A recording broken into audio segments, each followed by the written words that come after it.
भाजपा प्रदेश अध्यक्ष नायब सैनी रेवाड़ी में बनने जा रहे एम्स के शिलान्यास की तैयारियों का जायजा लेने के लिए पहुंचे, जहां उन्होंने प्रेस वार्ता करके जानकारी देते हुए बताया कि जितने कार्य प्रधानमंत्री नरेंद्र मोदी की सरकार में किसानों के हित में हुए हैं, उतने कार्य पिछली सरकारों के शासनकाल में आधे भी नहीं हुए।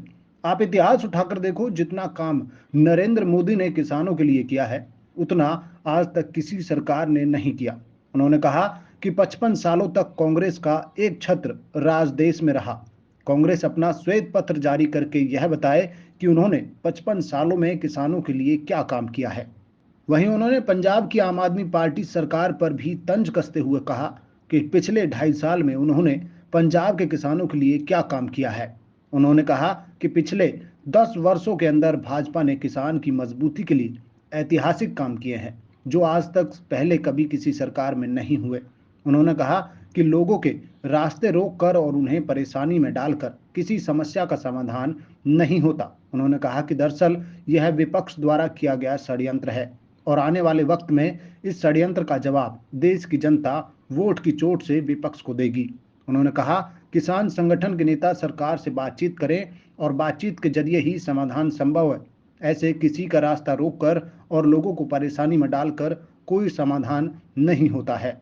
जितना कार्य नरेंद्र मोदी जी की सरकार ने किसान हित के अंदर किए हैं, आप इतिहास उठा करके देख लीजिए। मैं आप लोगों को भी कहना चाहूँगा, मैं कांग्रेस के लोगों को भी कहना चाहूँगा आपके माध्यम से कि 55 साल तक इस देश के ऊपर कांग्रेस का एक छत्र शासन रहा।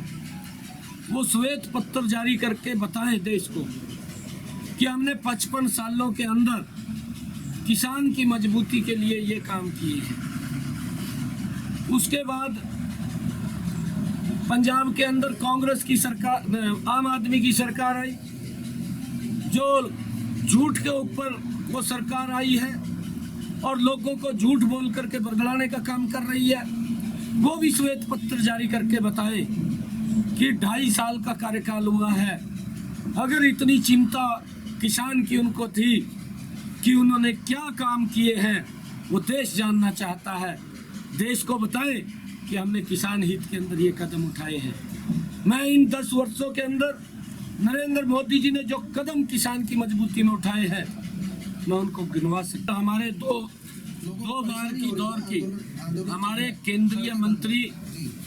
केंद्रीय मंत्री 2 बार की दौर में उनसे जो वहाँ पर आंदोलनरत थे, उन लोगों से मिले कि आपकी समस्या क्या है, उस समस्या का बैठ करके समाधान होगा।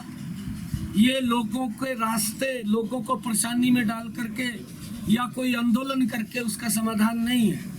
ये नरेंद्र मोदी की सरकार है, ये विकास वाली सरकार है, ये लोगों की बात सुनने वाली सरकार है, लोगों के हित को आगे बढ़ा रखने वाली सरकार है।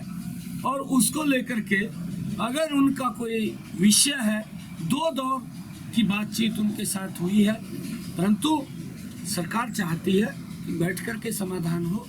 उसका ये रास्ता रोकना, लोगों को परेशानी में डालना, इसका कोई समाधान नहीं है। परंतु जिस प्रकार से इसके अंदर विपक्ष की भूमिका है, वो चिंताजनक है और देश देख रहा है। आने वाले समय के अंदर इनको सबक सिखाने का काम ये देश की जनता करेगी। अभी आपने ईमानदारी की बात की, हाल ही में सहकारिता मंत्रालय में 100 करोड़ से ज़्यादा का घोटाला हुआ है, कहाँ तक न्याय मिल पाएगा? नहीं, देखिए, मैंने कहा है कि ये नरेंद्र मोदी और मनोहर लाल जी की सरकार है, ईमानदारी से काम कर रही है। अगर कोई भी इसमें अधिकारी जो भी इन्वॉल्वमेंट होगा, उनके खिलाफ कार्रवाई होगी, तो स्पष्ट है, उसके अंदर तो कोई दो राय नहीं है। अगर किसी ने भी कोई गलत किया है तो उसको बताना पड़ेगा। और ये बात तो प्रधानमंत्री जी भी बोलते हैं और ये बात मुख्यमंत्री जी भी बोलते हैं। सर, भारतीय जनता पार्टी कहती है कि परिवारवाद की राजनीति नहीं करनी है, उस पर क्या कहेंगे?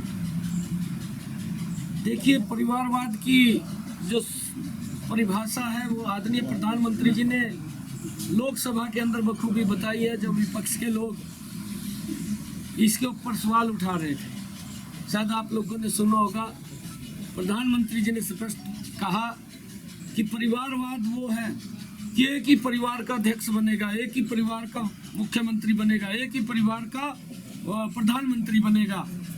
ये परिवारवाद है और उस परिवार के वाद के अंदर कहीं ना कहीं देश का नुकसान होता है, देश के लोगों के अहित दबते हैं, तो कहीं ना कहीं उसका नुकसान होता है परिवारवाद का। आदरणीय प्रधानमंत्री जी ने पूर्ण रूप से स्पष्ट रूप से ये बात कही।